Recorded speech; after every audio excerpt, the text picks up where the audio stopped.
Welcome back friends, बिस TV में आपका स्वागत है।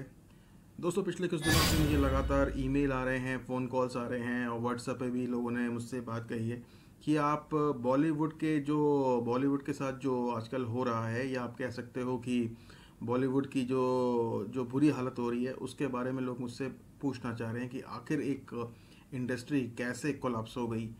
केस स्टडी इसके बारे में जानना चाह रहे हैं, वजह जानना चाह रहे हैं कि क्या सिर्फ एक ऐसी वजह है या और भी रीजंस हो सकते हैं। दोस्तों, मैं कहूँगा कि किसी भी चीज़ की जब बुरी हालत होती है या अच्छी हालत होती है तो उसके सिर्फ एक वजह नहीं होती, उसके पीछे कई सारे रीजंस होते हैं, वजहें होती हैं। और अब मैंने बॉलीवुड के ऊपर भी स्टडी करी तो मुझे ये लगता है कि अगर आज बॉलीवुड आईसीयू में है तो उसके पीछे एक नहीं, करीब करीब 7 बड़ी वजह हैं। जो सबसे बड़ी वजह मुझे जो लगती है, ये इंडस्ट्री फेक इंडस्ट्री है। फेक इंडस्ट्री का मतलब एक तरह से फेक ग्लैमर आप कह सकते हैं। और नंबर्स भी जहाँ बताए जाते हैं कि फिल्म बकवास से बकवास फिल्मों को कहा जाता है कि 100 करोड़ की फिल्म है, 200 करोड़ की फिल्म है, 500 करोड़ की फिल्म है, 1000 करोड़ की फिल्म है।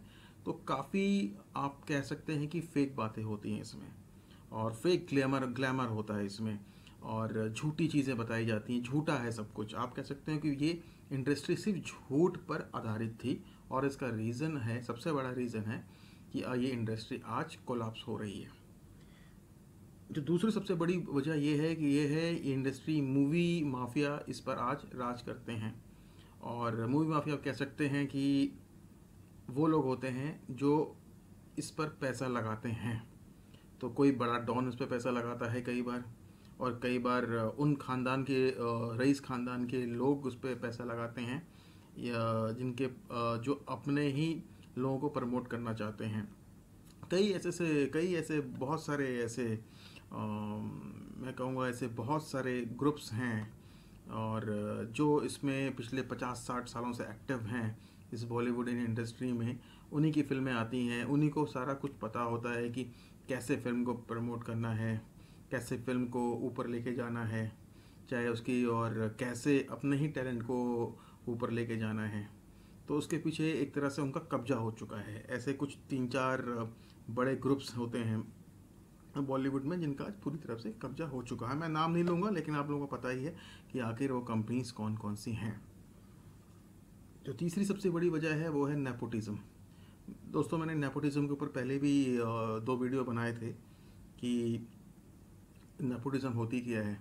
नेपोटिज्म वैसे तो सारी इंडस्ट्रीज़ में होती है, लेकिन बॉलीवुड में इसका सबसे बड़ा रूप दिखाई देने को मिलता है। और सुशांत सिंह जैसा टैलेंट कभी ऊपर आ भी रहा था मैं कहूँगा, लेकिन उसके साथ जो हादसा हुआ वो दिखाता है कि भाई भतीजावाद में ही ये इंडस्ट्री रहती है। लोग इसको रियली ऊपर असली टैलेंट को आने नहीं देते हैं, और सिर्फ इनका बड़ा भाई, इनकी बेटी या इनका बेटा ही राज करते हैं। चाहे वो 10 फ्लॉप फिल्में दें, उनको बार बार मौका मिलता रहता है।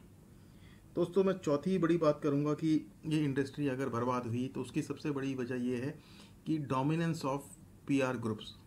पीआर ग्रुप से मैं कहूँगा कि पब्लिक रिलेशन ग्रुप, जैसे आप कह सकते हैं कि आखिर कैसे आपको मीडिया के सामने, सोशल मीडिया के सामने, लोगों के सामने आपको पेश आना है।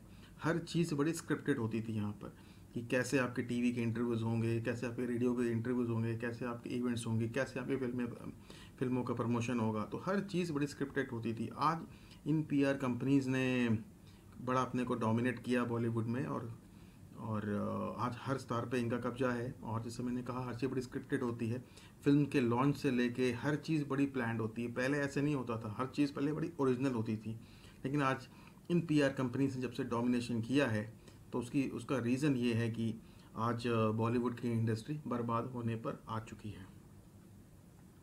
जो पांचवी सबसे बड़ी वजह होती है बॉलीवुड जो वेंटिलेटर पे है, तो कोई आगे की नो फ्यूचर प्लानिंग मैं कहूँगा। देखिए, आगे कोई फ्यूचर प्लानिंग मुझे दिखती नहीं कि बॉलीवुड में क्या हो, बॉलीवुड अगले 10 साल में क्या अचीव करना चाह रहा है एज एन इंडस्ट्री। कोई फ्यूचर प्लानिंग नहीं है। बस एक ही प्लानिंग होती है कि अपने बच्चों को हमें अगले 10 साल में लॉन्च करना है, अपने भाइयों को हमें अगले 10 साल में लॉन्च करना है। तो ऐसी कोई भी इंडस्ट्री किसी अच्छे प्लानिंग के साथ आगे चल नहीं सकती है। और जो जो सबसे एक एक सबसे बड़ी वजह में से एक ये भी है कि ग्रीड ऑफ स्टार्स। मैं कहूँगा कि बॉलीवुड के हमारे जितने स्टार्स हैं इनकी लालच बहुत बढ़ती चली गई है। पैसा इनको बहुत दिखाई देने लगा है। वो वाकई में इन्होंने आज अरबपति लोग होते हैं, आपको पता ही है। बॉलीवुड से बहुत पैसा कमाया, बहुत इवेंट्स करते हैं, बहुत एड में डोमिनेशन इनका होता है। तो कम्प्लीटली आप कह सकते हो कि उससे पैसा आता है तो पैसे की भूख भी बढ़ती चली जाती है। और एक ये बड़ा रीज़न है कि आज बॉलीवुड के स्टार्स के जो ग्रीड बढ़ी है वो इतनी ज़्यादा बढ़ गई है कि वो इंडस्ट्री के ऊपर अब भारी पड़ना शुरू हो चुकी है। और दोस्तों मैं एक बात और भी कहूँगा कि जो सातवीं जो सबसे बड़ी वजह है वो है कोविड-19। बॉलीवुड की इंडस्ट्री पहले ही कोलैप्स हो रही थी। ये हमारे बॉलीवुड के लोग नहीं मानते हैं, लेकिन जिस तरह लेवल गिर रहा था, जिस तरह आर्टिस्ट एक ही फैमिलीज़ के चले आ रहे थे, नए स्टार्स को मौका नहीं मिल रहा था, नया टैलेंट आगे नहीं बढ़ रहा था, फिल्मों की क्वालिटी नीचे जा रही थी, तो वो झटके पहले ही लग रहे थे पिछले 10-15-20 सालों से। लेकिन कोई बात इसको मान नहीं रहा था। लेकिन कोरोना वायरस ने आके एक ऐसा झटका दिया कि बॉलीवुड की इंडस्ट्री पूरी तरह से लॉकडाउन के मोड में चली गई। आज सिनेमा हॉल बंद हो गए, फिल्में रिलीज़ नहीं हो पा रही हैं। तो मुझे लगता है एक तरह से ये कुदरत का इंसाफ हुआ है बॉलीवुड के साथ कि आज बॉलीवुड बिल्कुल मरने के रास्ते पर है, दहलीज पे पहुंच चुका है, वेंटिलेटर पे है, आईसीयू में है। और अगर यही हालत रही तो मुझे नहीं लगता कि बॉलीवुड इंडस्ट्री अब ज़्यादा सर्वाइव कर पाएगी। मैं चाहता हूँ सर्वाइव करे, कि काफ़ी लोगों के इससे करियर जुड़े हुए हैं, काफ़ी लोगों की उम्मीद इससे जुड़ी हुई हैं। लेकिन जिस तरह के हालात हैं मुझे लगता है ये कहीं ना कहीं पाकिस्तान का जो लॉलीवुड है उसकी तरह ना बन जाए। तो दोस्तों ये थी हमारी केस स्टडी बॉलीवुड से जुड़ी। मुझे उम्मीद है कि आपको हमारी केस स्टडी जरूर पसंद आई होगी, और आगे भी आप हमारे चैनल को अगर देखना चाहते हैं तो ज़रूर इसको सब्सक्राइब कीजिए। Thank you, thanks a lot.